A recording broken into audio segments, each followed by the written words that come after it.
कभी कभी हम रिश्तों में लिहाज रखते रखते बहुत सारा जहर अपने अंदर उतार देते हैं।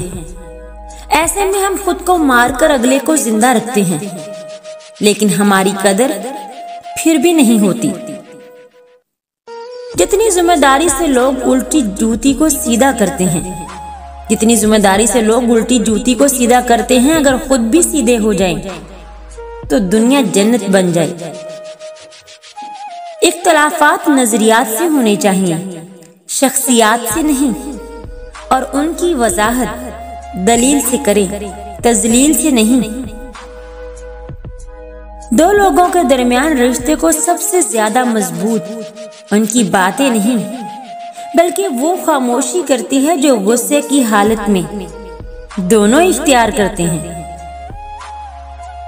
बात ना करने से ताल्लुक नहीं टूटते, बात ना करने से ताल्लुक नहीं टूटते। ताल्लुक तो तब टूटता है जब दिल को एक दूसरे के बगैर सब्र आ जाए।